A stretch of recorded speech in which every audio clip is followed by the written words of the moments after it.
İranın ali dini lideri Əli Xameneyi Tehranın şimal-şərqindəki Larisan bölgəsindəki bunkerə köçürülüb.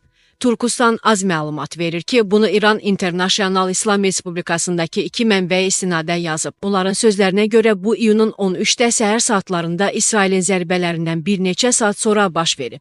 Xameneyinin ailəsinin bütün üzvləri onun yanındadır. Diplomatlardan biri iddia edir ki, İran lideri əməliyyatın elə ilk gecəsində məhv oluna bilərdi, ancaq İranın zənginləşdirmə proqramını məhdudlaşdırmaq qərarını verməsi üçün sağ saxlanılıb. İsrailin hava hücumlarının başlaması ilə Xameneyi yenidən İsrailin hərbi imkanlarının real qiymətləndirilməsi əsasında zənginləşdirmə proqramının ixtisarına göstəriş vermək imkanı əldə etdi, kanal əlavə edir. Qeyd olunduğu kimi, İsrailin zərbələri Xameneyinin İranın heç bir yerində təhlükəsiz ola bilməyəcəyinə dair xəbərdarlıqdır. Wall Street Journal İsrail rəsmisinə istinadən bir gün öncə yaxın şərqdə vəziyyətin gərginləşməsi fonunda yazıb ki, İsrail hakimiyyəti Xameneyi də daxil olmaqla İslam Respublikasının nüvə proqramını məhv etmək üçün potensial hədəfləri nəzərdən keçirir. Qəzetin mənbəsinin sözlərinə görə ölkənin müdafiə qüvvələri təkcə nüvə infrastrukturunu məhv etmək üçün deyil, həm də düşmənin siyasi və hərbi sabitliyini pozmaq üçün zərbələr endirir.